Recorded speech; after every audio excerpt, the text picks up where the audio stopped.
Hey, welcome everybody to podcast number 69 from 5-Pin Universe. I'm your host, Kerry Kreitz.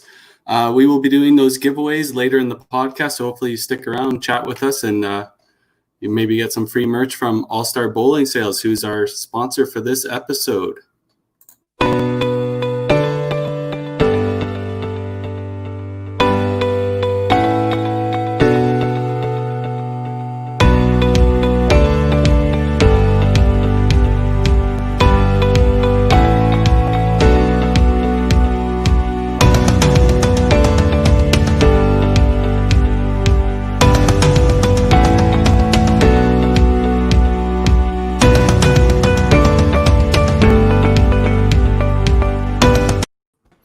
So we have the regulars on here, the Wiseman twins, Tim and Dexter, and Adam Weber. 69 straight episodes. Can't believe we're still doing this crap. We have a couple of guests joining us from the East. They've been on this before, and we're here to catch up with them and see how far the podcast has grown. And thanks very much for everybody being here with us every week. And yeah, it's been a heck of a roller coaster. Hopefully it doesn't end anytime soon.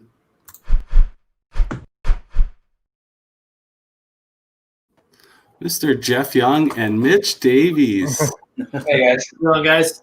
The hot topics. Welcome, boys. Thanks for having us. Appreciate it. Great to be on, guys. Yeah. How's it going? So, It's living the dream here, Tim. You know, it's still stuck in stage 2 over here on Southern Ontario. We're just happy to be alive, you know. actually, let's use that as our first topic. Your bowling alleys are opening up, and you guys are. Is it mandatory masks? You want to start it, Jeffy? Yeah, so I guess it depends on what area, because we have some hot spots in Ontario, specifically Toronto, so they're a little bit farther behind, I believe, than other areas of the province. But I do know it's like mask is mandatory. I have heard that there is an exemption for competing in a sport or something strenuous, and I don't know how that's going to go. I know our pro league at Victoria in Kitchener, we start back up from last week for the last 4 weeks. We start August 10th. I know Mitch is in a different situation, so I'll let him catch up on that. Yeah, so obviously I've heard that masks are mandatory. Well, Hamilton just it's a municipal rule. It's not a provincial rule. It's a municipal rule. So I don't even know if Waterloo has the municipal rule. I mean, Jeff could tell me about that. But Hamilton for sure has the municipal rule on July 20th. It's mandated across. So if you walk into a supermarket, you got to wear a mask. You walk into wherever, it doesn't matter. So what I'm wondering, like, obviously we've heard the mandates about, do you have to wear a mask while you're bowling? Like, I would believe it not, but at the same time, I could see it being that. It is a physical sport, so you are walking, you're doing an activity, right? So I don't understand how they're going to be able to say that, but that's the way it is right now. Like, there's obviously some things across the board that we're not totally sure on, like, and maybe you guys can fill me in, but like, social distancing is obviously still everywhere, but for bowling wise, so Tim, Dex, like, maybe you guys have gone on this before. As far as league stuff goes, are you guys gonna have like every other lane? Because that's what they're talking about for Bowl Canada. Sent out like an email, I guess, to like a whole bunch of proprietors, right? So we've been sitting down talking with our executives, right? So right now we have in Alberta, it's cohorts of 50, right? Yeah, so I heard that. Right, so we have cohorts of 50. Now we have sort of have an in with our. We have an idea that we might be opening up more, maybe before leagues, maybe to 100 or whatnot. But that's not guaranteed. Depends on how everything works out, let's say, right? But yeah. So if you're in that cohort of 50, you do not need to have social distancing of your 6 feet. Oh, okay. So in that cohort of 50, you can go and you can bowl within that group. So you can alternate lanes. You can be around the same group of 50, no problem. But but if you have a group of 80, like say we have a full 16-lane league of 5-player teams, then we got an issue, right? So now we're talking about maybe having split shifts, right? And maybe having social distancing that way. And now when you have that, if you have a shift, say at 6 or at 8, then all of a sudden you're looking at, okay, that shift at 6 or that shift at 8, you can't split. You can't mix those groups up together the following week. Those cohorts will be the same until that either the groups are able to be merged together, or they're large enough to be merged together, or then they're able to be a vaccination or whatnot, right? So you're gonna have to look around that kind of stuff, right? So, but if the cohorts are allowed to be like, so we play ball on Mondays, and our cohort's 50, so we have 4 12-player teams. And we're allowed to tag each other. We're allowed to do all that kind of stuff, right? So we're allowed to do all that kind of stuff. So that's where, if you're talking about heritage traditional, that's where they get the 40 from, right? So that's where they get the 40 from. So you're allowed to be in that cohort of that group, right? So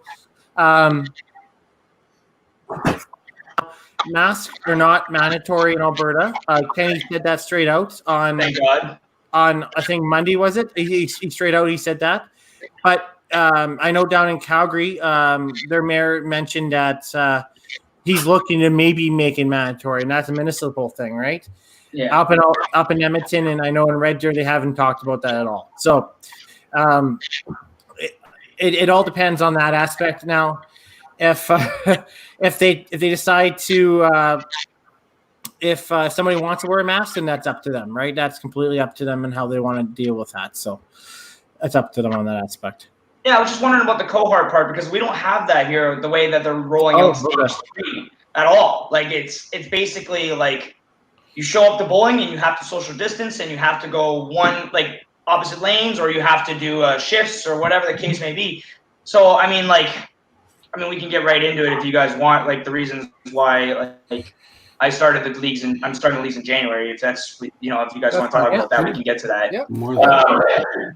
So I discussed. So the one league is at Waterdown, right? We have 34 players, 17 teams of 2, plus there's only 2 workers. So we were within the 50-person guidelines, but we didn't have enough lanes to social distance properly to have the whole center, the whole league in, right? So I would have had to done shifts. Now, obviously, masks are mandatory. There's been a lot of talk. I've had a multitude of conversations with people. Including our executive in that league is small. It's only 3 people. It's me, Jacob, and Cassie. But small, brief discussions with people is that a lot of people were not coming back this year due to restrictions, hindrance, guidance, guidelines due to COVID and whatever. And so I made that decision on that league essentially to shut it down until January, because I do think that if people weren't going to come back in September, they wouldn't come back for the whole year. And it's a thought process. It's a reach for sure. But if we could maybe go and extend it to January, I do believe we have a chance to keep these people back in the game. If we go to September and I make them make a choice right away, they're not coming. Like they're not. That was the brutal truth of it. And I was scared to make the choice to begin with. I talked to Jeffy about it just on Saturday. Yep. And I felt terrible, man. Like, I'm directly impacting on someone's business. The only thing that did not hinder the decision that much in that league was that it's owned by a plaza, and the plaza is owned by Rabba Foods, and Rabba Foods is like huge, right? So like they're not going anywhere. That one's fine. The other league, same sort of consequences were going to come from the players as Thursday nights at Mountain. Now, Mountain's owned by an individual person. It's owned by one person that owns 16 lanes. He owns, I think, like 25% of the property, but he owns majority of the business. And, his business is primarily based on league bowling. Like I've told you guys about Mountain before, where, he's got double shifts of seniors. He had double shifts of leagues at some nights through the week. When Sherwood closed, 48 lanes of leagues came over. Well, not all of them, obviously, but a majority came over, and he filled the whole center. He took Saturday afternoon leagues, Sunday night leagues, Sunday afternoon leagues. Like, he even had a Saturday night league. Like, he just took them all, and then that was it, right? Like, he had a lot of public bowling during the Saturday day, but like that was it.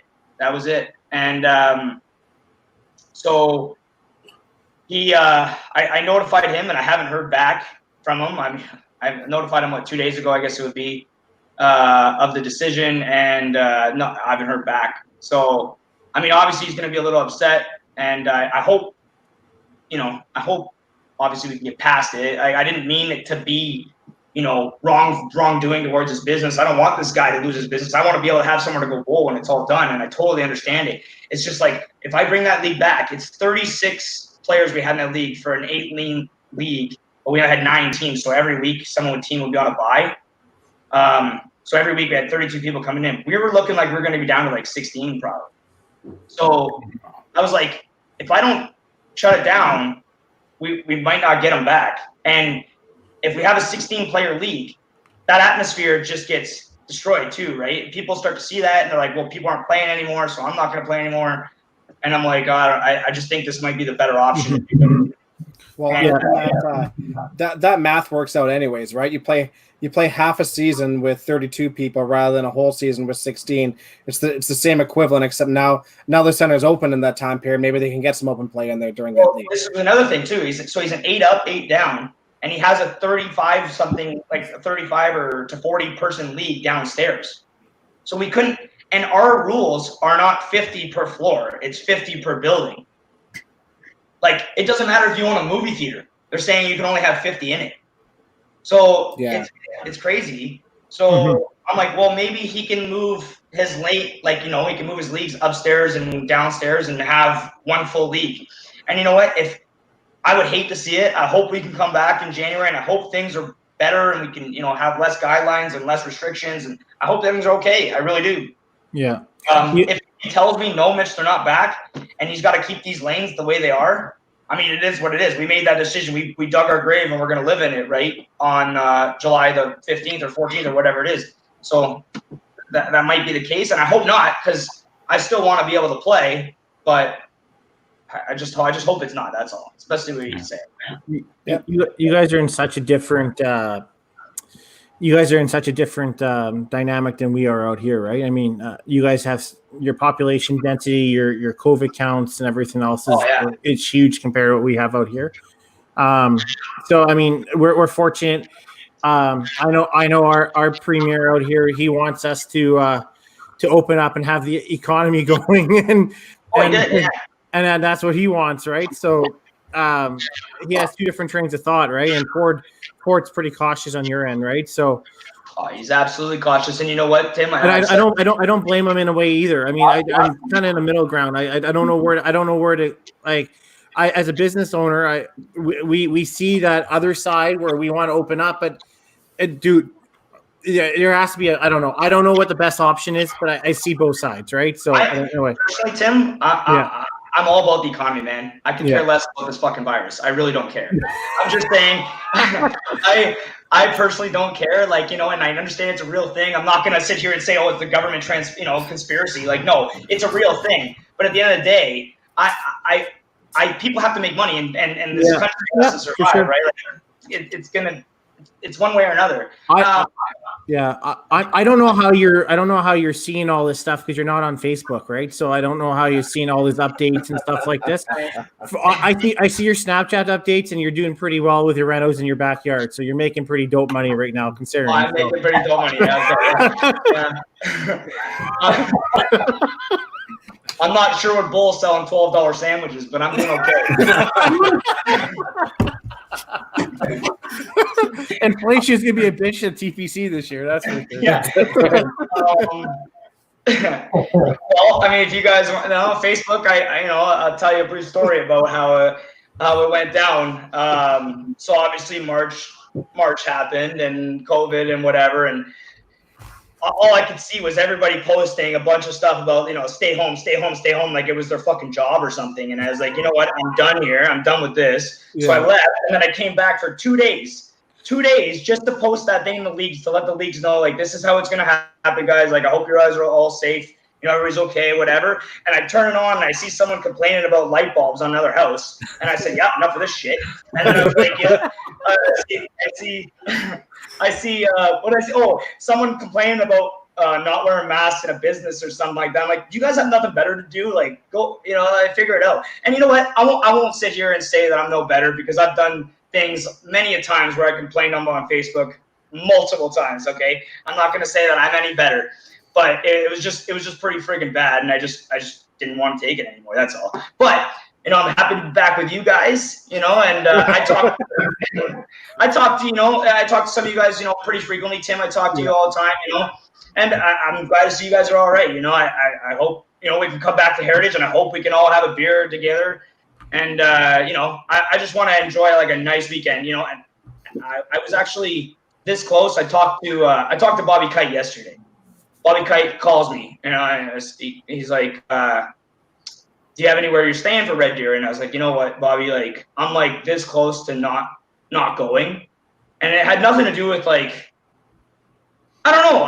It had nothing to do with virus. That's 100%. It was just, I had nothing to, I don't know. Like, I haven't played in so long. I haven't played since March, you know, and I don't want to go in super cold. So I'm going to go play this weekend now. And like, he talked me into it.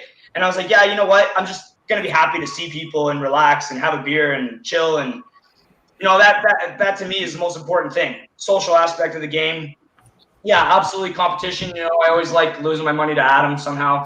But, you know, I just want to feel normal again, you know?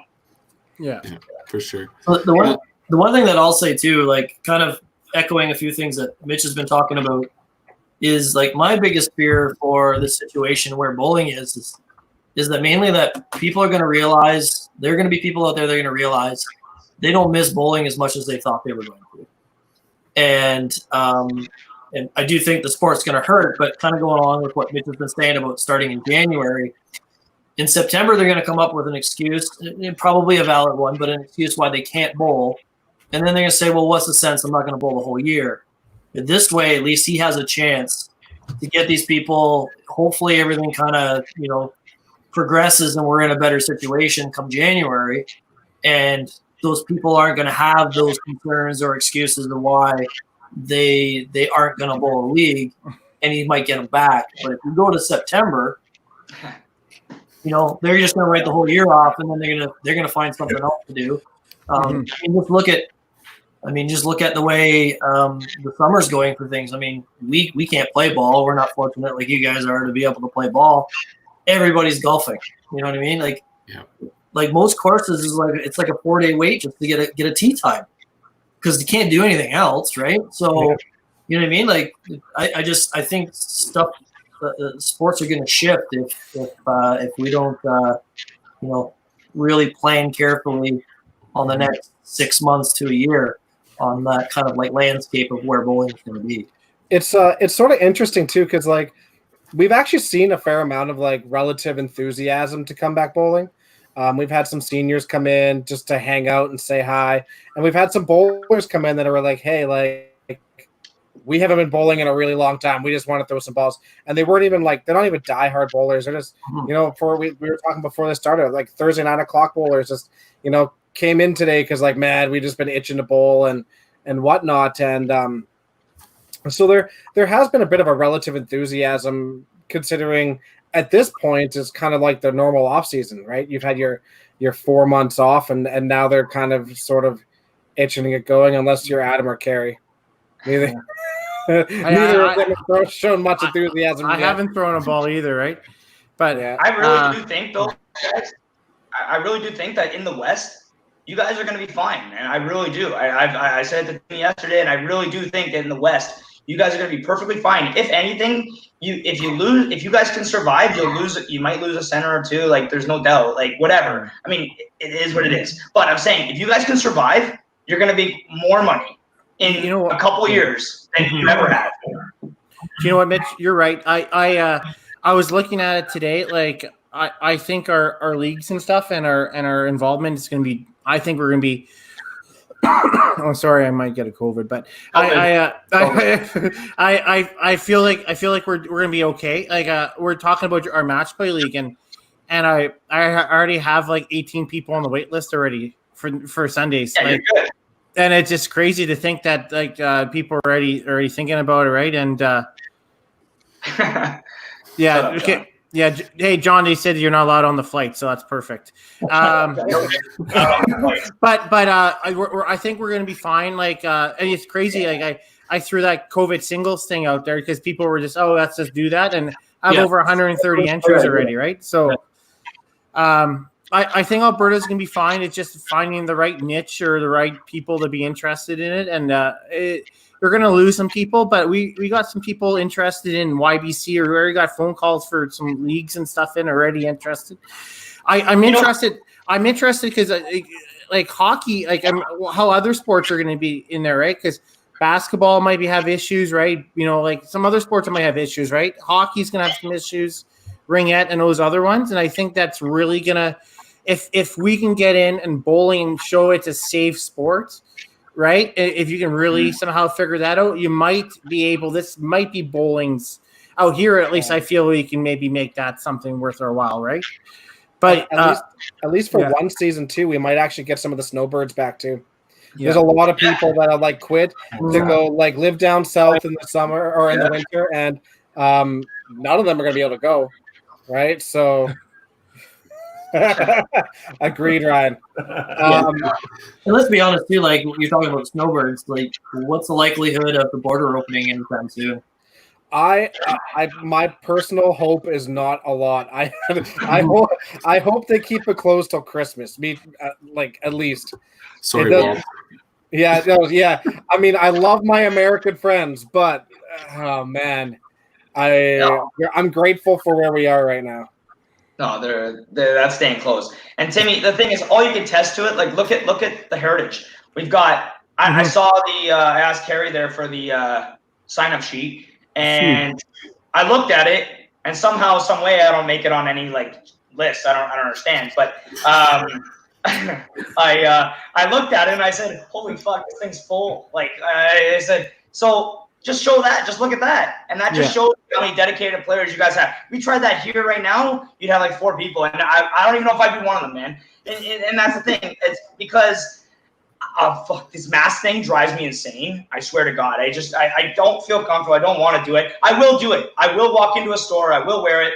I will have to. It's the way it is. Life sucks. But you know what? I prefer not to. That's all. Say in my region, you can't go in a Canadian Tire or grocery store. You have to wear a mask. Yeah. They don't let you in otherwise. Yeah. Yeah. I got 3 more days. Jeff, I got 3 more days.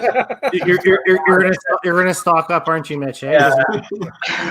But yeah, no, I just think like that's the big thing for me. But hopefully, like just look at the testament to your province and how many people want to show up to support and play and whatever. So you guys are gonna be totally fine, and I have no problem thinking that. Absolutely, I do think our side is gonna have some issues. That's all. And not to turn this into a negative podcast because I don't want it to be a negative podcast. I want this to be a positive thing. And hopefully the way that we can make decisions is very positive on the way we move forward. That's all.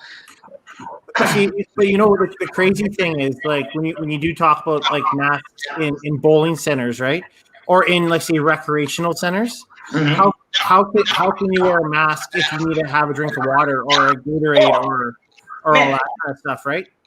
I'm listening to it the other day, and they're like, "Yeah, you're going into a restaurant. You want to eat you got to eat." I'm like, "What am I supposed to eat my like steak through my mask? Like, what the fuck?" So now I can't keep wearing everything. I don't, you gotta. What am I supposed to do? Take it off, eat? No, you're supposed to be able to take it off the whole time or so. I don't. It's ridiculous. But as soon as you take off the mask, doesn't it become null and void? I mean, like, so really, like, so when I shared that post like 3 weeks ago to Vegas, is like, so all Caesars like entertainment facilities said that as soon as you walk on their property, it doesn't matter if it's Vegas or anywhere else, you have to wear a mask. But if you're drinking or eating, then you don't have to do it. I was like, I guess I'm drinking the whole time because absolutely. It sounds like a great idea to me, right? So you gotta get one of the beer hats. Challenge accepted. So the understanding is when you're drinking and eating, you're sitting at a table facing your cohort. I know, but I've never even heard of the word cohort before I watched this friggin' podcast. This sort of God, we don't even talk about it. They don't even say cohort in any of our stuff. No, I you know. don't even lock it down. That's what they say. Well, because you guys have Ford. Yeah. I don't think he's doing. I mean, he's doing what he's got to do, right? I mean, he's going to take a rap for sure, but He's doing okay. He's got to be pretty cautious. And I mean, you know, it's understandable. This is a pretty, it's a tricky time. So, you know, he can't just make some, you know, we do know of a political leader that's been making some pretty bold statements and how that's working out. So, you know, he can't really follow those footsteps because I don't think it's going to, you know, end well for us anyway. But I mean, the way I look at it is you guys are kind of like the crystal ball for us because we're so far behind you guys. Your steps are, you know, 3 and 4 steps ahead of us, and how you guys come out. Like you guys are talking about how your league bowlers are coming back, and you know, and the response has been really good. I love the idea of the COVID tournament too. I think more bowling centers should really utilize that idea because it's a good way to get people into practice, but also, you know, put a little money in your pocket, which, you know, proprietors are going to need to do right about now. And we don't know how that's going to go in Ontario until at best Friday, you know, because that's when it starts for us. I mean, you guys are quite a bit ahead of us. So, you know, we can kind of lean on you guys to see how things are going. And hopefully we're in the same boat. I mean, we have some areas that are lacking compared to others, but you know what I mean? But on a whole, if you guys are coming out good, and, you know, in a month or two, you know, we're going to be a month or two behind. Hopefully we're in the same spot, you know, so hopefully, I mean, there's hopefully light at the end of the tunnel anyway. It's still crazy to me after 4 months, and there's still so many unknowns with all this. Yeah. Even in Alberta, where we have been, you know, we're pretty safe, I think, overall. But even once they did start the relaunches in the major cities, you know, some cases have spiked, of course. Almost still waiting to see if there's going to be like the big spike, but it seems to kind of held off from the big spike. So why not? The only spikes are in hospitals or HUD-right funerals. So Yeah. No, you're exactly right. Like, I mean, we had a big spike in at a hospital here. We had some spikes in some of the seniors' homes, but other than that, I mean, we've had nothing dramatic. I mean, in Alberta as a whole, it's been, I don't know, about 50 cases a day, which in the whole scope of things, when you've got 3 million people in Alberta, like that's pretty decent, you know. So it's moving along okay, and even in the center, you know, every week it seems like we're starting to see more families come in. So there's definitely some positivity there, but we haven't seen any of the spikes. And you're right, there is a lot of unknown. But I mean, all the projections that they had were not even close. Like they created 3 projections, one like what they expected, which was high, and then they had a mid-range one, and then they had one that, you know, actually happened, and it was dramatically lower than anything else that they projected. So things have been going well here, and hopefully hopefully things turn around for you guys here quick. And when you guys open up, even when we opened up, it still didn't seem like it was a dramatic increase. So it took a while. Well, it's funny, like Jeff says, like, you know, they know Friday, like, so he's in a different municipality than I am. Right now, he's in Cambridge and I'm in Hamilton. We're not open this Friday. We don't even know when we're open yet. Yeah. Like Hamilton is still shut down, and so is Toronto, Windsor, Essex, like a whole bunch of other places. So we could be open next Friday. We could be open the Friday after. I don't know. It's crazy. It is like I can leave my house in a half hour. I'm at the front door. Like we're only a half hour away from each other. Yeah. It's just so different. So how does that work? I mean, can you just drive to that area and be okay, or do they actually? Yeah. So it doesn't matter, really. No, they just go off the honor system of that you're not going to go there or something like that. That's it. Meanwhile, I got a haircut there like 3 weeks ago or something like that, so I don't care. But you know, Black Market Barber, that's where it's at. Yeah. But yeah, no. The only time I have taken up golf. I mean, I played 15 rounds in probably 2 weeks now. I broke 100 3 times now. That's pretty good. But That's the only time I feel normal in normal life is like I go there, and even then when I get to the green, they got the things in there or whatever. Yeah. But that's it. That's the only time I feel normal is when I'm hanging out there, and I go, you drive wherever and you see it just sucks. But anyways, positive. So Mitch, we had Adam's 40th birthday, as you noticed. So we had we had it out there at the Ranch Golf and Country Club. So Adam, I think won. I don't know. We had a good time though. If nobody noticed, Dexter lost his 5-iron and passed at 5:30 in the afternoon. So I had a nap. More than Adam. So I had a nap. I lost my 5-iron. Yeah, I didn't hit it very well off a tee, and I jokingly, it wasn't a dramatic toss. It was a really casual toss, but it turns out that the tee box was like at the top of this cliff, and straight down it was rose bushes for like 50 feet. So that was that. She gone. So and there was 3 tee shots on that exact same. Yeah, there was a good reason why I needed to get rid of it. It was the club. Yeah, it was the club. Yeah, and once again, Tim doesn't pay attention because Adam clearly did not win. No, I was fine, but I probably had twice the amount of beer that you did. So that's fair, but I also was driving. A golfer. Actually, so Tim and Dex, I guess you guys can ask us this question: How many people are practicing that much, like for the event coming up for Heritage? Like, is there a fair bit? Like, I do see Evan on Snap sometimes.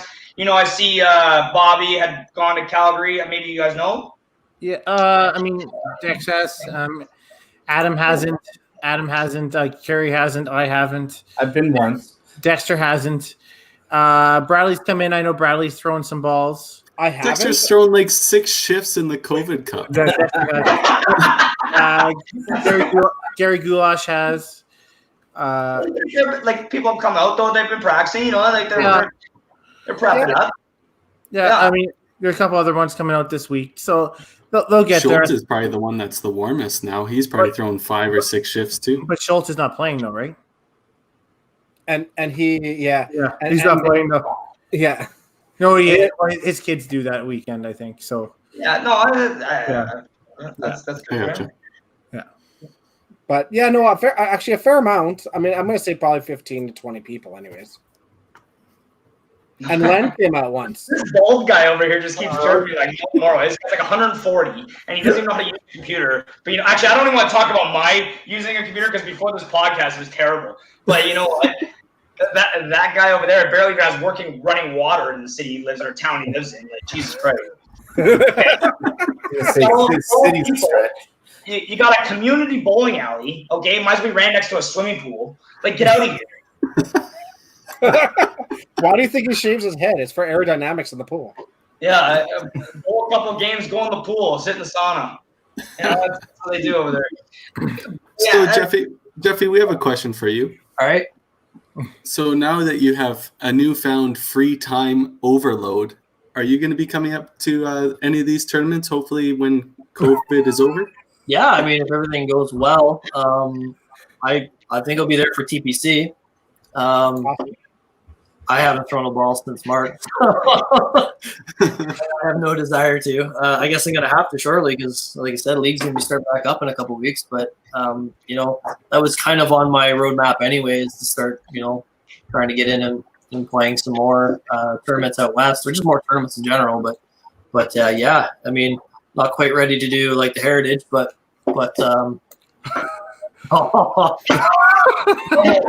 cereal coupon. That's all I can say. That's ruthless. But yeah, it's definitely in the landscape anyway. Good. I just supporting the proprietor of the year. That's all. That's all I was doing.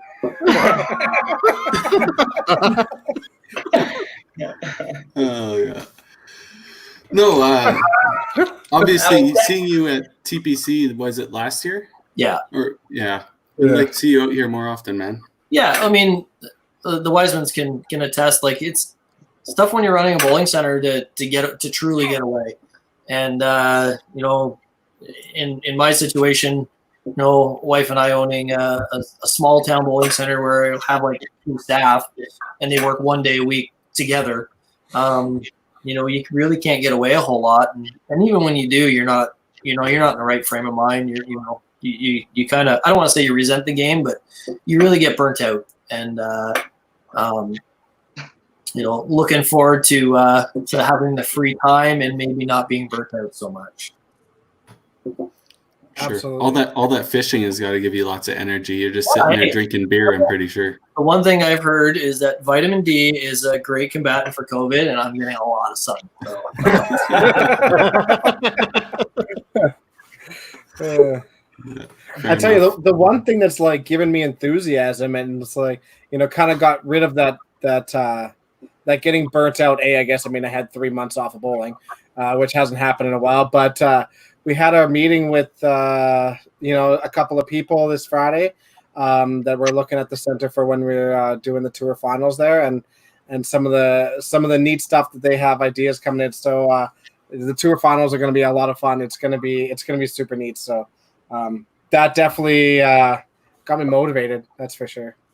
Yeah, I guess this is a good one for you, Mitch, since if you do come out and play Heritage and you play well and you qualify for the Tour Championship, that turnaround time for especially you being so far away from Alberta, is that a major concern that you've been thinking about, or are you just looking for just playing Heritage and not worrying about the Tour finals in 3 weeks directly after that? Yeah, I don't know if I can make it or not. I'll worry about it then. I will worry about, like, you guys know me, like 9 times out of 10, I'm going to try my hardest to be at any tournament, right? So if I make it, like, yeah, I'll probably be there, but I don't have it off. Let's just say that. I don't know. Like, I have no idea how it's going to go. Work, you know how it is, right? But I really would like to be there. It's just going to be a tough one. That's really, like, best thing I can say is it's just going to be really tough to make it. But yeah, I'm going to try my best to be there. Absolutely. I'm only two out. I think I have 14, right? I haven't looked at it in a long time, actually. But I remember thinking, like, yeah, I'm really close. I needed like a top 4 finish. I think I need a top 4 finish. Is the points going to all be based off the same style? Like, are we going to be okay here at the Heritage? Yeah. Yeah. Okay. So actually, you know what? Like, because I was overthinking this, like I do everything else. So, for the cut and everything like that, what are you guys thinking? Have you guys talked about this yet, or no? No. I think it's going to be a little lower because, obviously COVID shit and, So funny thing, and I'll give you a little inside work here. They, because Heritage was obviously shut down for the same amount of time as everybody else, they had a major overhaul of all their back ends and a lot of work done. And I heard their pinfall is actually pretty ridiculous. I think Justin Langrock posted something on Facebook. He shot 980 or 1045 or something like that. Yeah. Was that no tap or not? No tap. It was no. Oh, it was no tap. Oh, okay. almost Sorry. better. I didn't realize that. I saw that number is like that, like, good for him for his first week back of bowling. Like that was unreal. But I was like, is that? Yeah, but There's a bunch of no taps there. Yeah. okay, so there I'm 15. but that's still awesome. Who's just ahead of you, Mitch? Adam, you're not in, Adam? No, I skipped the tournament though. Oh, what did you not play? Oh, that's right. You had Braxton Soccer, right? Yeah. Oh, yeah. I missed the tournament too. Don't complain. I miss the tournament every year. This is ridiculous. yeah. Why did it take you so long to clue into that? Wait, I missed one too. Yeah, but Mitch, you made money anyways that weekend. I did all right that weekend. Yeah. Yeah. No, and I'm just kind of curious because, like, I think last year, what was our cut at Heritage? It was like 2,200. No. It was a high 21, wasn't it? It was 21 something. Yeah, it was still pretty big. Yeah, it was a big one for Heritage. Like, considering, long-lasting years of Heritage being a low 21, high 20, it was a pretty big cut. And we were talking like 180 entries last year. I think this year you're going to be just by looking at that sheet, we're going to be somewhere around the 140, 150 range. Yeah, I know. I remember last year I was just talking about this with John Callan the other day, that I had to steal Timmy's line at at Heritage last year to play it there. So maybe those disgusting power chops won't happen when you throw like 12 kilometers an hour. That's always the hardest part. Those power chops just drive me up the wall. Just too much oil. Yeah. 2104 was the cut last year. 2104, and that was, like I said, that's pretty high for the scoring that it is. Like that, you know, obviously the top players are all there. The oil, you guys could all talk about the oil and everything like that, but you know, if you're putting it where you want it, you should still be able to score. Obviously, there's times there where it doesn't always work that way.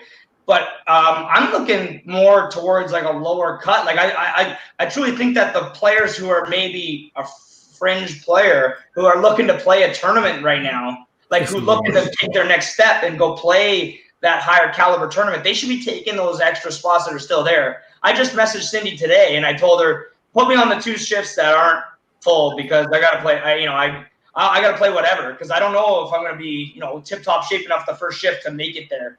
And so I'm hoping obviously I am, you know, and I'm going to go in positive, but I'm going to need something. But any of those players that are looking to take that next step right now, this is like the perfect opportunity for them because the cut I don't think is going to be as high as normal. Yeah. Totally. Yeah. Well, you're definitely not going to have all the caliber players there because obviously there's the situation going on and stuff like that. But like with the pinfall difference and stuff, it might be around that 2000, 2050, somewhere in there. It could be. Do you think it's the old like before the tours around the cut like we used to be? Like it almost reminds me of like that, like the old way. Remember, it was like I don't know. That's just praying for 2000 because that should be good. No, Jerry. Jerry, those 250 players would be all right.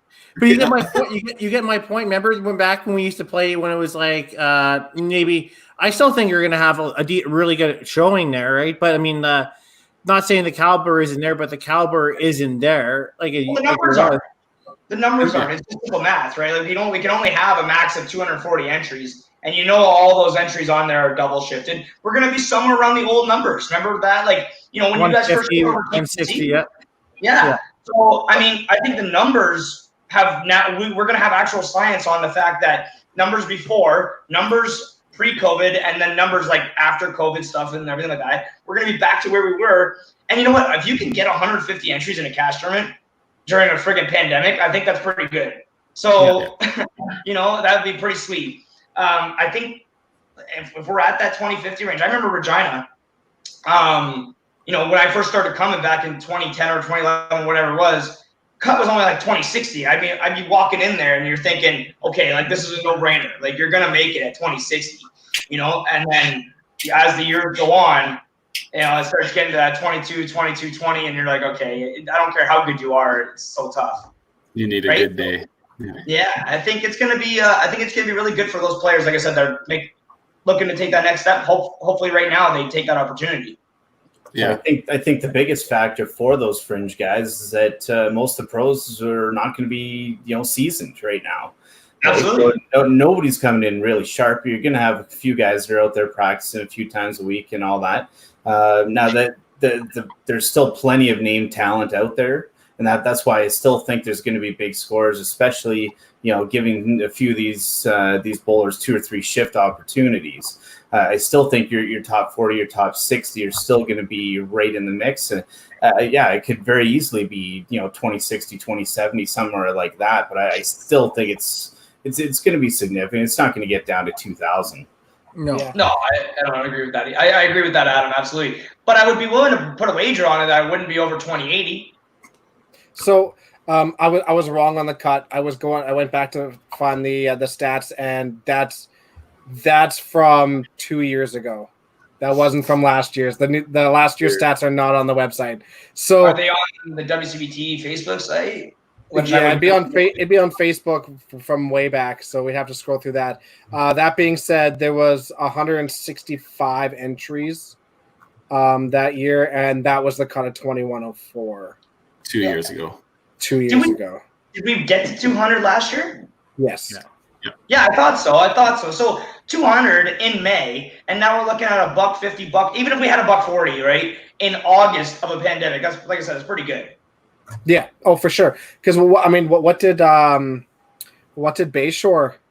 get so last the cut summer? was 2095.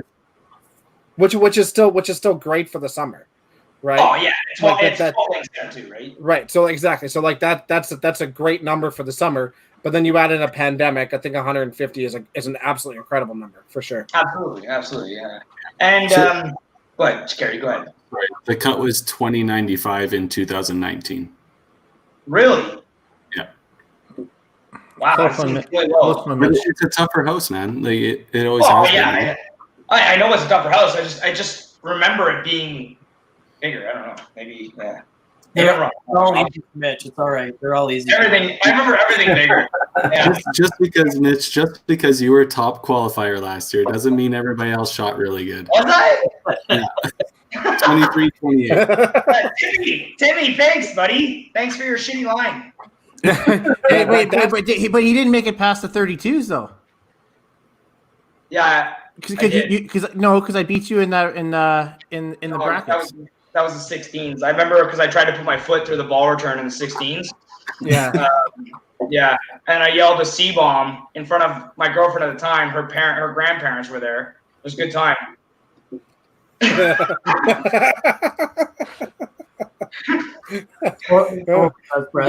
That's the first time I've heard you filter yourself today.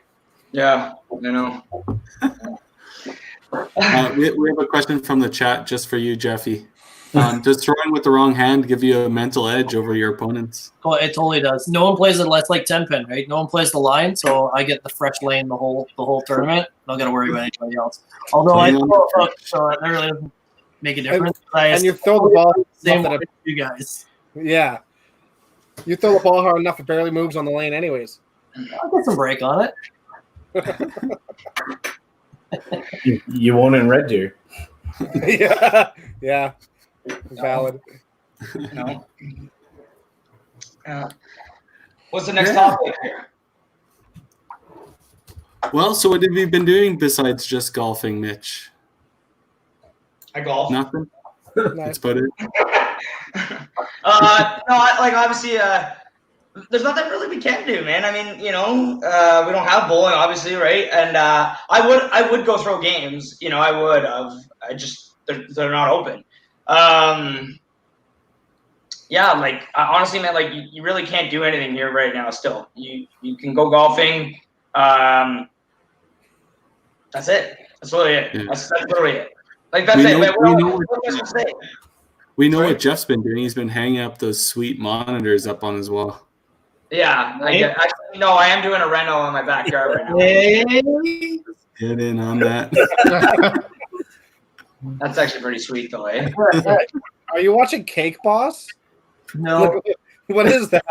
it's throttle. No, it's just the a car video on YouTube. Oh, nice. I was gonna totally troll you guys. I was just gonna put 5-pin podcast them on all the TVs in the background and just not say anything, but At least you'd have a viewer. I held off.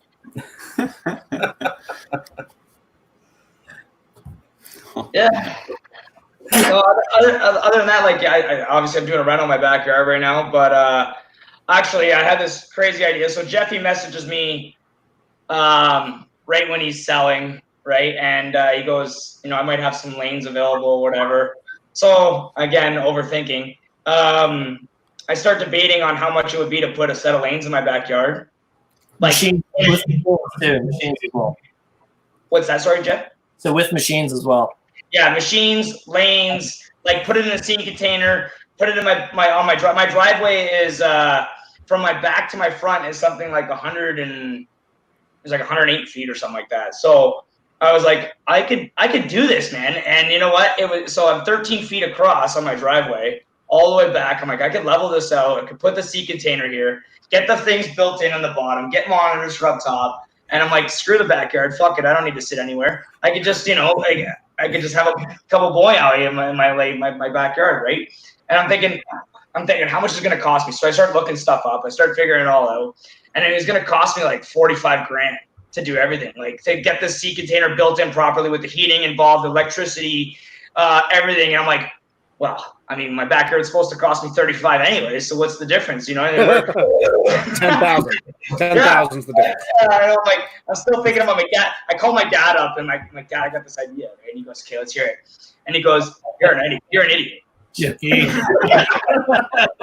Why don't you do that on Snapchat? I love your dad's Snapchats. My dad, yeah, the Jimmy Show is fun. I know. The Jimmy Show. You know what? At this point, you could have probably made money and made it back, but having your league on those sets. For sure. You know, I was thinking about that. Coming onto this podcast, I'm thinking, you know what? If I would have had 2 lanes, I could have had people come over for league night. We could have no social distancing. We're like a rogue league. We're a rogue center. You could have sold beer, right? You could have made burgers. Absolutely. Yeah. Could have done sweeps on a Friday night. We could have done so much, you know, and I let that opportunity just slide away. And we gave you a smoking hot deal on those lanes. Yeah, they were gonna give me a really good deal, actually, guys. It was very lucrative. I could have turned around for myself. The worst part is you would have got Couchman in there and would have ruined it all. So I just know you probably made the right decision. Yeah. That kid's a mess. You know, he just drinks himself to death. Well, I don't know. I don't know how his cider reviews are going over, but his views are going down really fast. So he definitely quit his hobby. Yeah, he definitely did. Let's continue on that train of thought. What do you guys think of the 5-Pin Universe podcast and how it's grown since you guys were first on over a year ago? I think it's great. You know what I mean? Like you said, still, I know there's a little bit of a lull there the last, yeah. Oh, my house, yeah, I'd have you over, Brett. We play some MLB, we'll have some drinks. Anyways, so I really think it's grown great. The last couple weeks have obviously been a lull because, you know, we're reaching for things to talk about. But I'm really happy to see that like the tournament season is going to be coming back now. And we have things to talk about. And when the next tournament's over, we're going to have topics that are, you know, just like they were before. Okay, this person made the cut. This person won the tournament. This interesting fact happened. You know, the center was ran perfect because you know it's going to be. But I've always listened to it. The last month, I'll be honest, like I hadn't really listened as much. But before that, if I couldn't make it on for the live podcast, I would always listen to it on Patreon. So if you guys aren't Patreon members still, you guys should still support Patreon and support 5-Pin Universe. It's $2 a month. Make sure, you know, if you're doing it, great. If not, you should be doing it right now. It's only $2, Kerry? You lied to me. There's a tier that's only $2, Adam. Yeah. Tim still hasn't gone back. It's American money. It's like 20%, 2,000% markup. Yeah. So I really do feel like you guys do a great job, and you know you've gotten immensely better with the questions that you ask and the way you interview somebody, the way you guys all flow with your talk. It's gotten way better over the course of 69 episodes. Except for Tim. Yeah, I kind of echo those same sentiments. It's been pretty cool to see, you know, the growth of the podcast, and it's it's great that you got, you know, guys like Mitch or myself that, you know, pop on every once in a while, but at the same time, you're reaching out and you're interviewing some people that the bowling community might not necessarily get a chance to listen to, and I think it's really important that they do get listened to. Mitch can attest that one of my biggest things in the past few years anyway is that I'm really harping on the sport to promote its stars, and you guys do a really good job of that, and I don't think our sport does a good enough job, and you guys are an exception to that problem for sure. Mm-hmm. Yeah, I think that, like I said, that's kind of the whole point of this whole podcast is to get people reaching out, and we're lucky enough to get you guys on, guys off the far coast and the west coast, and we get a good mix. And we've had some legends on, which is a struggle and a half sometimes with technology, but still they're willing to try and they're willing to be a part of it, right? Yeah, Mm-hmm. yeah, absolutely. Still have Shane Chafe ducking us. We've been trying to get him for 69 episodes now, and We he still won't screwed come up on. one You podcast. can use it for a platform to sell more jerseys. Yeah, I know. Yeah. I told him I was going to send him a screenshot of my bank account today. Guy trying to steal all my money. What were you going to say, Mitch? Going back to the stars thing, you know what? I actually had a thought the other day because they're talking about the Masters for golf, you know, coming up soon. And I got to thinking, it's like, how come, okay, so when you win the TPC, your picture goes up on the wall, and it's great. Like, they do remember the champions, and sometimes when you're at like an open nationals, they'll say, okay, these previous winners won, please stand up, and they'll announce your name. They do small things to make it for past champions or such. But with golf, like, they do the green jacket, and the previous winner would like present that person with the green jacket.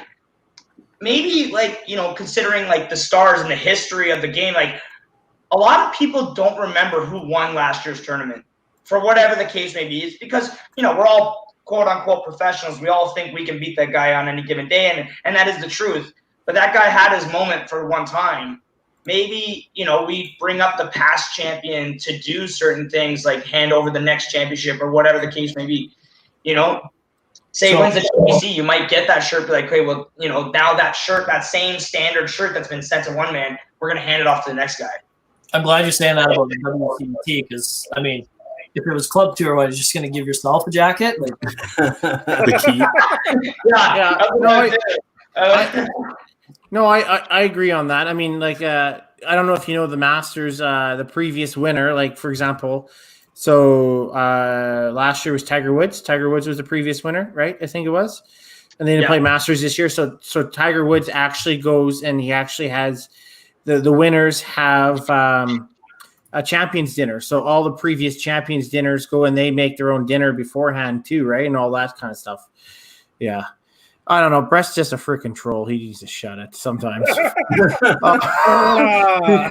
He wasn't trolling. It was Nathan. No, he said it from the beginning. No. Yeah. Oh, did he? Oh, Yeah. it has more depth than Berta or Yeah. Southern Ontario. Anyways, Fair. but yeah, I agree with you, Mitch. That's something kind of cool. Like, it'd be neat to have something like that. I mean, even if it was like the tour finals, it'd be kind of cool like that, right? Yeah, so The tour finals would be something neat with that for sure. Yeah. Yeah, something cool. And I understand, like, with TPC, you and your family, you guys do a lot of work and you guys put a lot into it. And Tim, like, I know when I see your updates all the time, that it just shows that you guys do so much work. So you guys do deserve to hand off that trophy, and you guys deserve to give it to the champion of whatever year, including last year where Dexter lost in the finals. But, it was nice, that he might have handed off that trophy, right? But anyways, sorry. I'm keeping it serious. All right, I destroyed you in the 32, so whatever. I'm okay with it. Yeah, you did actually. And then Adam, the year prior, I had a broken hand and all, but he beat me. So your hand wasn't the issue. Back to the serious conversation is like, you guys do deserve to hand off that champions prize because you guys did do so much work. I just think maybe something else extra along with that to memorize something that the person who won the year prior, just to show some of the history, right? Yep. And like, I mean, we don't always have like a whole ton of people who have previous winners playing in the events too. I mean, you see all the time when like people are teeing off in these tournaments, like, hey, past champion or whatever like this. We could do those even in our announcements if we know what those people are playing. It's like, hey, on whatever on lane 3, we've got, not mid. Well, it's one of the past winners over there being Adam Weber being 2018 winner Adam Weber on lane 3, whatever, and announced that at the shifts too. Well, weren't they doing that? I want to say Regina. Regina usually does. Yeah. Right. That should be a thing. Anybody who is absolutely shift, I do definitely think that should be a thing. Yeah, and that's totally fair. Just truthfully, by the time that stuff's rolling around, we got so much other stuff For flying sure. in all directions. I don't even think about it. But we just got to put it. We just got to put it in our announcements ahead of time so we know. Yeah, you guys are bowling too, right? Like, it's so hard because you watch any other association, even in bowling sometimes, where it's like the 05 or the A5 in your case. I know you guys are still bowling because Tim's the president, and but a lot of our 05 representatives are not bowlers. Like, they're not competitive players. So they'll be at our tournaments and they'll be doing things, but they don't go the extra mile either. Sometimes, and I've been, I've told them, obviously, the way I am, right? I've had conversations, I've said things, But I think, I do think we could do a better job on that one. But you guys do the best job of the whole country in the WCBT, and I've said that since day one. I've said that since 2010 when I went to my first one for 10 years. So I'm happy to go there. I'm happy to be there. I'm happy just to socialize with you guys. But that would be a way to showcase our stars. Absolutely. I totally agree. Yeah, and the WCBT, when they do their promotional videos, they showcase the stars there as well, right?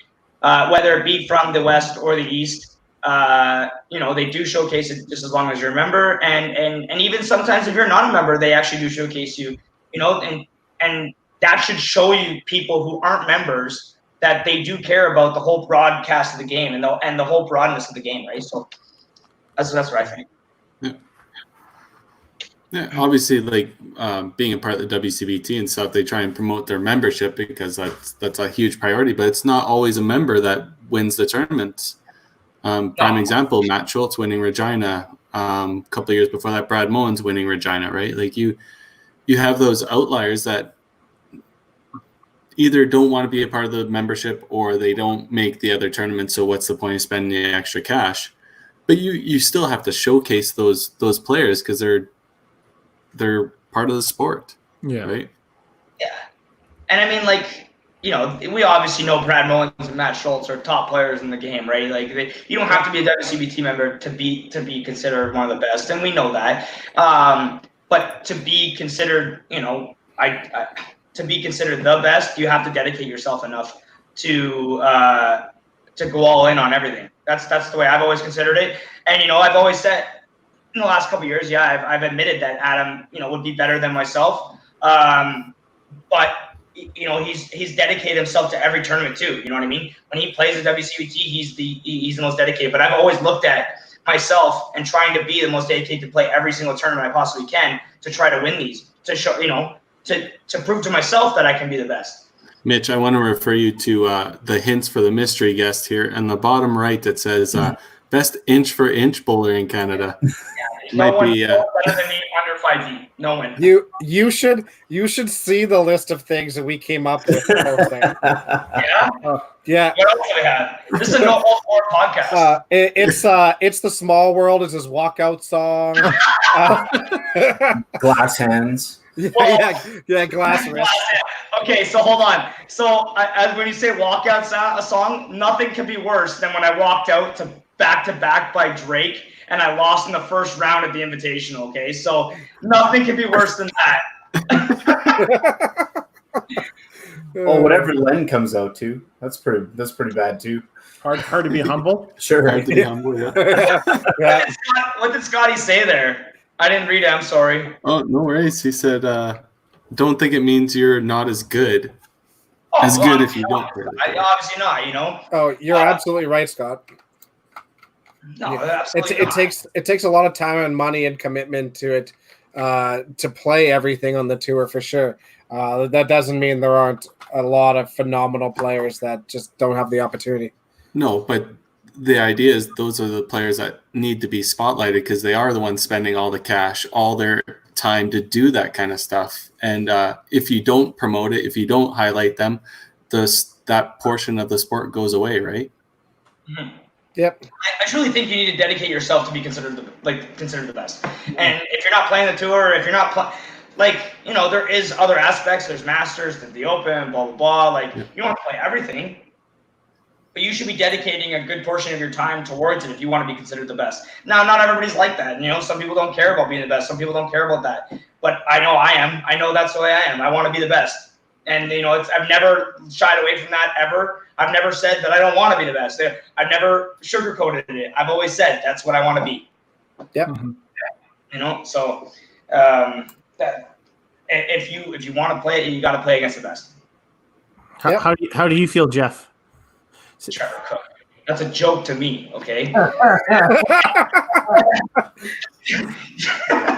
Trevor knows I got nothing but love. Trevor knows. I agree. The sentiments that Mitch is putting out there. We always kind of banter about one bowler in our province that is top of the game as well, but he can't commit himself, right? And to kind of back that statement is, you know, like the really good bowlers in our province, you know, he's always in the forefront of our minds, but for a lot of the bowling population, you know, someone like a Mark Goulet gets forgotten about. And I mean, he's quiet, but he doesn't have the opportunity to get out and bowl, you know, as much as he'd like. And you know, like he kind of gets not necessarily put in the conversation based strictly on what Mitch is saying. Mitch goes out there and applies himself and is bowling in everything he can. So he almost like, you know, he's beating you over the head with the idea that he's the best because he's winning everything he's bowling in and he's bowling everything. You know what I mean? So that's just kind of you know, that's just kind of the you know, what it's necessary to be named, you know, up the top. But at the same time, like someone like Mark, I'm just going off of the Ontario basis anyway. Mm-hmm. You know, you don't look at him. I don't think anybody in our area looks at him any less because he's not able to bowl anything but except you know, club tour or whatnot, because he's so good. You know, We've gotten one of those guys, you guys mentioned him earlier, Brad Mullins. Yeah, right. All these tournaments, probably a top 5, top 10 player in Canada on any given day, but just nobody. He kind of gets lost in the mix. Yeah, and I would like I said, like anyone who's a player knows who the other players are. So yes, you know, like as soon as you say his name, everyone's like, yeah, well, for sure, he's a player. But you know, going back to the whole promoting thing, you know, guys aside from us that would know that, you know, that have had the experience of, you know, him bushwhacking us in the tournament or something like that. Those people that have never had that experience, you know, maybe not necessarily will know who he is. You know, Yeah. I think that's kind of a travesty of the game anyway. You know, guys, like everybody on this podcast has something that they're like, you know, known to be like one of the top guys. I can start at the top left, like Kerry. I know you have a national record in Masters. You have the highest ever average. Dex, you're the top guy right now in Player of the Year. Adam, you've won back-to-back Player of the Years. Tim, you've done two Masters silvers in a row, you know, making it to nationals. But like making it there and then playing at that highest level is still competitive, right? Jeff, you have an open national record of averaging 290 and a provincial record of 304. Like I know these things because I follow the game. Mm-hmm. And you know what? It's hard for a lot of people to figure that out, to see that sort of stuff. But I know this whole podcast could be known as like one of the best or whatever, or the best at any given time. So it's really hard to put that sort of title on it. I'm just throwing this out here, just to kind of piggyback your little conversation here. Southern Ontario is doing a wild card team. Six guys right. who are Bunch of cheaters. Yeah. Place for a bit. That do you team guys could be feel about legit. that? How do you guys feel about the All-Star team scenario? It's gonna be crazy. Yeah, Mitch, Jeff. Go ahead, Jeff. I was just saying, for somebody who didn't try qualifying this year, and knowing some of the other bowlers that also haven't tried out, it's a great opportunity for sure. I mean, I think you'd be crazy to not entertain the idea that, you know, you take, say, the top 6 guys, the top 6 ladies, and, you know, and see what that puts out in our mixed team. You know, some of the top bowlers in the province never tried out last year, and they could all be on the team. And, you know, I do feel like the wild card, I actually believe the wild card in its first incarnation was a good idea. I feel like it could have been tweaked and not dismantled. I think, I mean, Mitch and I have had this conversation several times where, you know, in particular instance, you know, you're telling the bowlers that are on that team, like, you guys can't win, because if you win, it's done. Because that it's a good idea until you win, and then it's a bad idea. And you know, they qualified first. They didn't win, but they qualified first with a sour taste in everybody's mouth, and they abolished it. And they really, all they needed to do was tweak it. I think it would have been fine. I do think it was a great idea. You know, kind of go into this idea now. I mean, it's kind of amplified tenfold, possibly. I mean, it might not be, but it possibly could be an even crazier situation if you can put, like, I mean, Dex is kind of Freudian slip. Like, it's a wild card team. You call it an all-star team. It could be an all-star team. You know what I mean? Like, yeah, it's possible. I mean, that's not for sure, just like in a zone qualifying, but you know, it's possible. So would that wild card team also have the availability to qualify for singles? I don't think so. No, I don't think it's the team. Because I know that came up when we first talked about this, and you know, what about the qualifiers that were say 4th to 6th who do want a shot at singles? Mm-hmm. Why would they not go after one of those top 3 spots on the wild card team and abandon their team, right? Yeah, it's great. Yeah, I mean, I don't know for sure. Like, I've been pretty lax on the whole bowling world in the last little while, so I've never even really looked too far into the rules. But I mean, Mitch might have looked into it. I don't know. I didn't look into it either, but from what I remember, they couldn't. But like, let's Jeff, you remember this? Like, the origination of the wild card came out, and they screwed it up the first time, and it wasn't because they almost won. It was because they had a zone that couldn't fill people, obviously. Oh no, yeah. What I'm saying is that they got abolished because they did so good. That was the biggest complaint from everybody. So they had 3 guys on that team originally. Like, 3 guys from that zone made a team. Mm-hmm. And then they told them, no, you didn't make the team. Like, no. Yeah, like, they had 9 guys and 5 girls. Right? okay. So what they did was the 3 guys that made the mixed team just said, okay, nope, you didn't make it. Don't go qualify with everybody else in the wild card. And these guys from Belleville or whatever, or Bay Quinte are not going to make it. Like, I'm sorry. I'm not trying to make it. They can't play the wild card. So if they leave their team, they can't play the wild card. I don't know what he's saying there. Just what Adam was saying, that's all. Yeah. So what happened was with those 3 guys, they had to go play against, you know, the top guys who didn't make it. So there's 40 guys in Central and another 20 that were from Hamilton or Cambridge and whatever. And all those guys are really good players. And now they got to go play 10 games against these guys. They're not going to make that team. And they didn't. So they didn't even bother. And they actually lost people the following year. They picked up new ones, but they couldn't get the people that they had before. So what happened, it would have been 3 guys from Belleville or Bay Quinte, and then they would have had 3 girls make it as an from a wild card team. But instead, they scrapped the whole team and then qualified 3 guys and 3 girls. Well, you know, you are taking an all-star team at that point. And I didn't disagree with the wild card. I just disagree with the notion of what they did with it. Because they should have had, if you had 7 girls show up, you should only be qualifying for 2 girl spots. That's just it. Correct. Right, and they screwed it up the first time. And this time they have done it in a way to try to, you know, make both sides happy. People who didn't make it, people who didn't make it. And I mean, so far with the way that our province is doing things in COVID life and the way you guys are doing it is different, right? So, I mean, by your time, you guys should be able to qualify for the Open Provincials.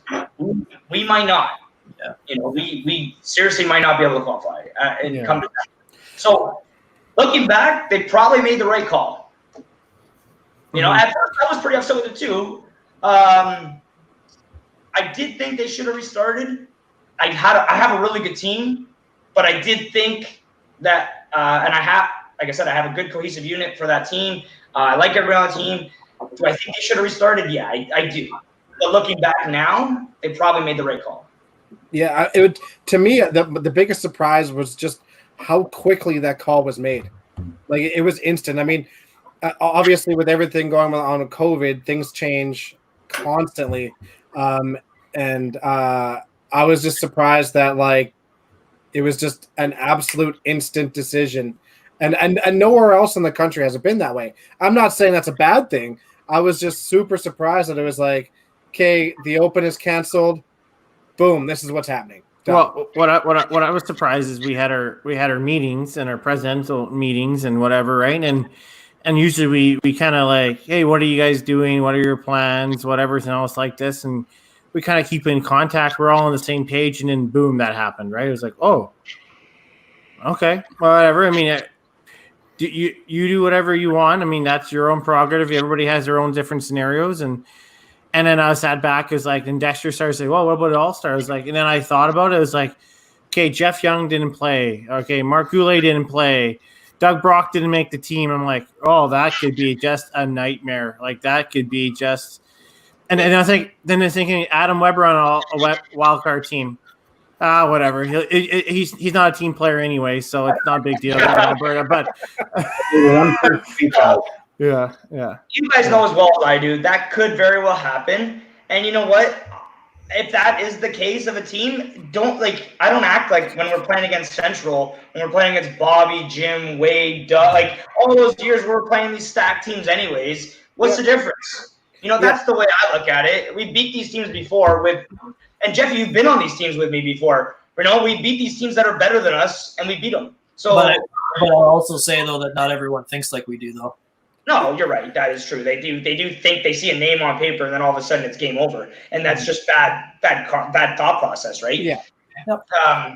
And so it's all about how you take it, because I do believe that 80% of them are going to take it bad when they see like some stacked team. Yeah, maybe. But you know what? It is what it is. COVID happened, man. They can't stop the pandemic. So I do agree with everything what they're saying. So the biggest thing, the one thing I want to say really quickly is that when this does to come to fruition and you have this tournament, that the people that make that team just don't show hate to them. The people that are listening just don't. This wasn't their choice. They were given an opportunity. Take it. Just if they do well, don't begrudge them. They're just taking the opportunity given to, right? No, show hate to Jeffy. I mean, screw that guy. What Dexter really meant is be better. Yeah. Actually, you know what? I do have a question for Mitch. A couple of podcasts ago, we were fortunate enough to have a legend out in Ontario. Jim Head was on, and can you tell us about him running that 7-bagger against you to beat you out in the Open?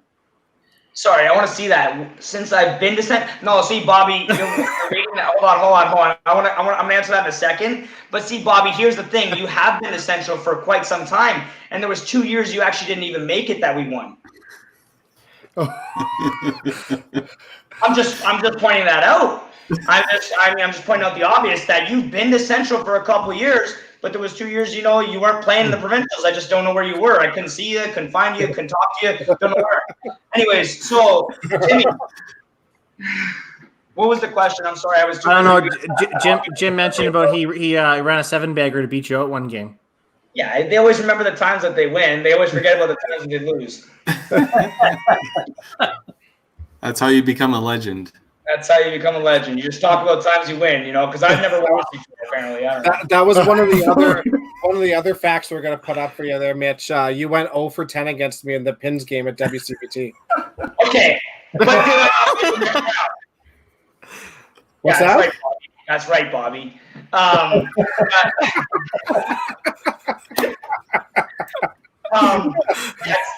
Did I not make the next round? You did. You did. Yeah. You handed me the shot. Did you 10-0? Turn this in. I'm too goddamn embarrassed to hand this in. So I handed it in, and then you went and won 9 the next match this weekend. If I remember correctly, you beat Ryland this weekend, right? And then Ryland kicked your ass at the Invitational. Yeah. Okay, I just want to make sure that. Okay. That's right. I remember saying to Dex, I'm like, I got to win 18 points or something like that. And I go 8 and then 9, and I got 17. I'm like, I'm fucked. And then I ended up making it. Yeah, but Wyland got his revenge for $1,000. He beat me for much more. No, he whooped you. He didn't beat you.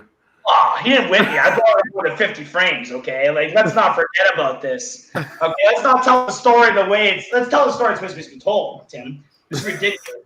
I was down and out. Okay, he had me by the throat, and then all of a sudden he started missing a couple times. I was like, all right, this kid, he's buckling, and then all of a sudden he threw a 4-bagger, 9 and 10, game 4, and I had him. And game 1 and 2, you're coming over to 7-8 like Gino 2.0, whining your little whine, like whine. It was just disgusting. I was a little upset. Okay, yeah, I'm playing for $1,000, and here I am. I'm throwing like a $1.90 game 1. I'm like, you're pathetic. You're a loser. I am down at myself. Jesus Christ. I was ready to go play VR instead. Yeah. You know how it is, right, Tim? Like when I play for $1,000. Huh? You know how it is when I play you for $1,000, right? Like sometimes you come out on top, sometimes you don't.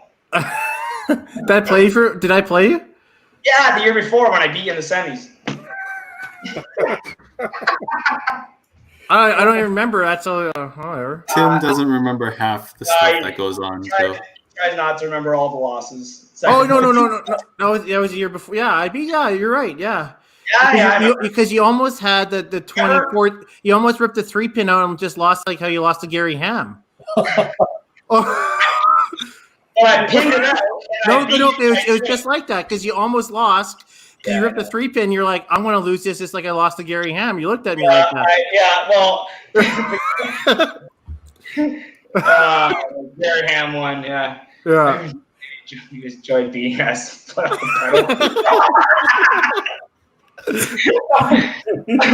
Lenny, only you do that, buddy. And you don't let the pedal. You just crush me all the time. It's like 20 grand gone. Go home.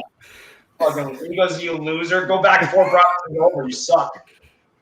So since this has turned into straight trash talk for the last 10 minutes, kind of on the same sort of topic here, we started doing a question that Adam brought out last week. You guys have all done our guest questions already, but we were asking about obscure facts about yourself, something really weird that you have accomplished in the bowling game that you may not think of. And since we're remembering absolutely everything that's happened in bowling right now, I feel like this might be a great time to ask that question. Jeff, you started. I do have a good one. So we used to do Mark 10 in Masters before the Masters tournament started every round. So we were bowling Waterloo Lanes one year, and you got 10 shots. The first tournament, the 10th shot was the left corner. Second tournament, the right corner, head pin, whatever. Anyway, I went up and I went to shoot left corner, first ball, left corner, took out the right corner for aces. They actually had to stop to find out if it was valid because I didn't hit it clean. Voted that it was okay. Pressed the reset button, shot the right corner, took out the left corner with it for aces.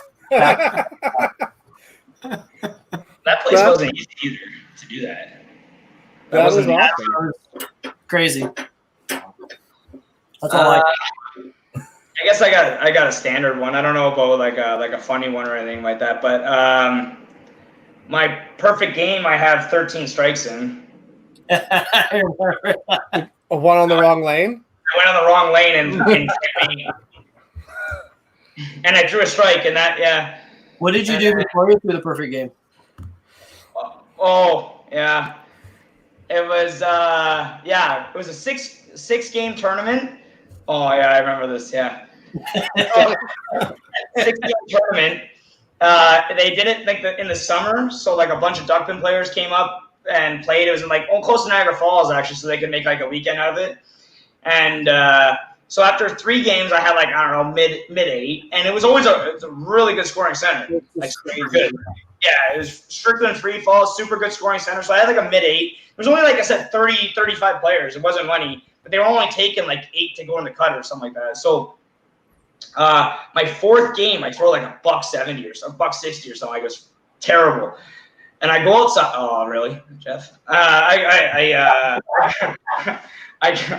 go outside and I take my shoes and I throw them across the street, right? And I'm like, oh, fucking loser, you're an idiot, blah blah blah blah blah. And I'm pacing back and forth, and I walk across the street to get my shoes. My sliding shoe landed in dog shit.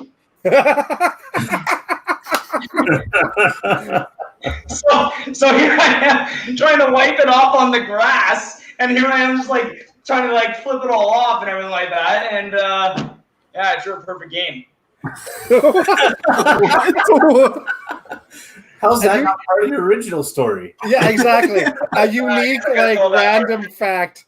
Oh yeah, that's hilarious. That might be the best one yet. That'd be a random fact, I guess, about me. Yeah.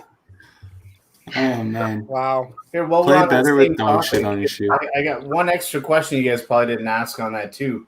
If either of you had a chance to challenge anybody, past or present, who you haven't played against, who would it be? Jeff, you can go. Oh, put me on the spot first, eh? Might as well. I would probably say Lloyd Omeron. For myself, when I just first started really getting into bowling, he was kind of near the end of his career. And, where Mitch and I grew up, Lloyd is an absolute legend.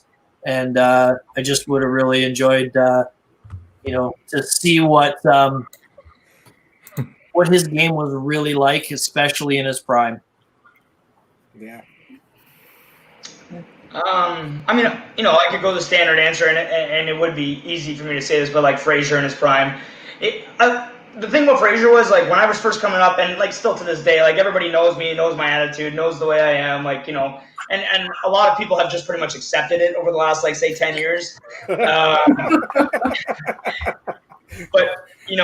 Frazier kind of always did, like, he'd always talk to me like I'm a normal human being instead of like ripping the shit out of me because of my attitude. So he would always talk to me. We talked bowling, and it was a great time. But you know what? Right now, like, I want to be at my prime. Like, I have been at my prime, the last like couple of years as well. But I want to be like fresh and going into it and everything like that, like mentally prepared and just playing like overall the way I know how to play. And I want to play Adam again. I really do, and I want to get that W because it eats me inside a lot. Like, knowing like how well I was playing that day. Like, just all hyped up on drugs and alcohol, and I swear to God, I should have won that game. And and it eats me alive. So that is the one that I want to play. And you know what? Like, we could all sit, like, again, I've said this before. We could all sit here and say who's the best is, but like Dex has really been like coming up big time the last year and a half, like a couple of years for sure. But the last year and a half has just like really been crazy. So, but Adam, that's the one I would like to play present. Right now, if I had to pick somebody, I'm going right now. That's right. Let's set it up. Your backyard. You got that C-can going? Yeah, the C-can tourney. C-can center. All right. Well, I know, Mitch, we talked about this kind of privately as well, and I talked to the podcast crew about it a little while back. Just so it was not the right time, well, after getting called out like that. Maybe now is the right timing. Let's set up a super high stakes match. We'll do it at like say 2022. So we've got like two years to prep for it. To roll up your investors. Figure out what it is.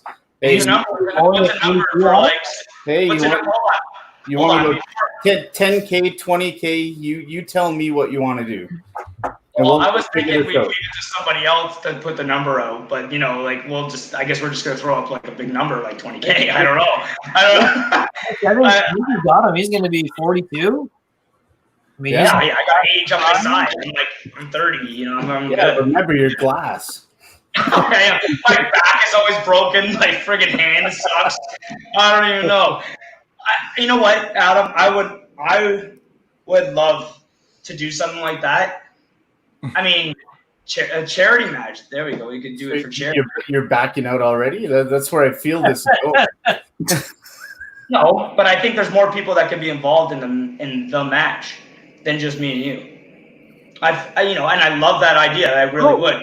Robert offered $10,000, guys. Yeah, Wow. he's throwing it Hey, out. Thank you, Robert. Thank you, Robert. Heartland Bowling again as a sponsor. Thank you. Woo! Okay. Thank you, Robert. Being so generous. Yes. 75-25. That sounds pretty good, guys.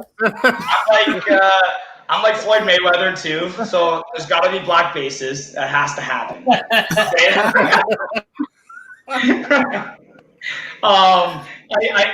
I would love to see it where there's like, to be honest, Adam, I would love to see it where I know Jeffy was talking about this with with Mitch about the U.S. Open style. I would love to see it, Adam, where there's like 8 of us, but invite only, and we're talking 10 grand, 8 of us, and we play each other, say Wednesday, Thursday, Friday, Saturday, Sunday, 2 times a day. We play 14 games.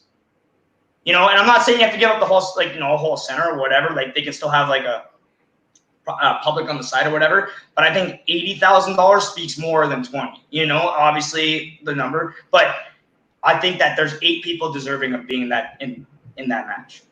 I don't disagree, but you just called me out personally, so I want to. Back to the past, eh? We go into the past, like fucking 10 minutes ago, and now you want to bring this up again. No, I love that idea, but the Sunday before, I want to match against you.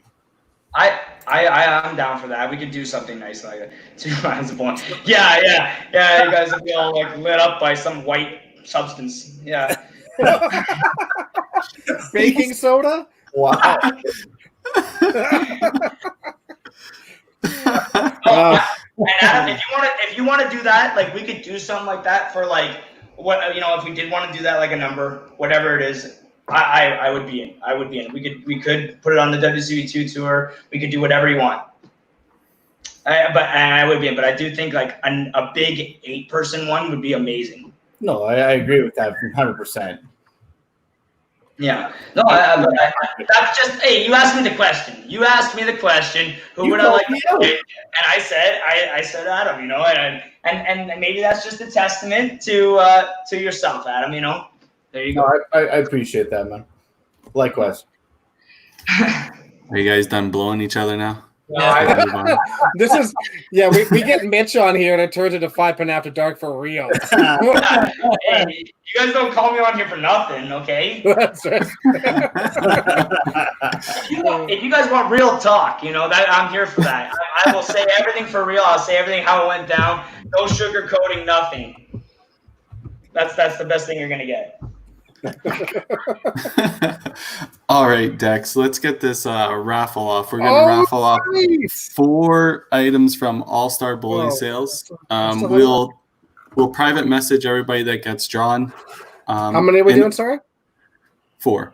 Okay, and I'm just gonna randomize the list, and then the top 4 will win. Yep, that works. Okay, sweet. Let me share my screen. I already have it all set up because Carrie was kind enough to send me the information ahead of time. And if you all wondered how you were supposed to get into this raffle, you had to share last week's podcast. And if you didn't, you're not in the raffle. Sorry to say. So there's only 15 names in here. Here they are. All right, we're going to roll the dice. It has to be more than 5. All right. Going to randomize it 10 times.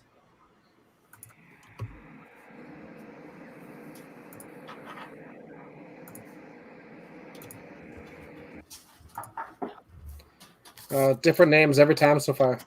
Lenny, you would have won, but you suck. All right. Oh, Len again. Okay, so final round coming up. There you are. There's your 4. Len would have won on the bottom. Yeah, nothing. You got nothing, Len.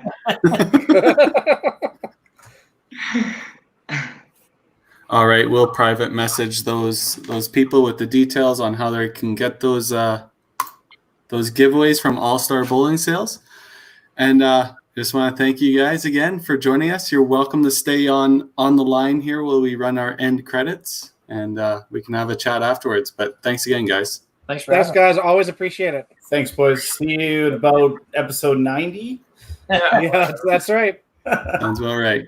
Appreciate it.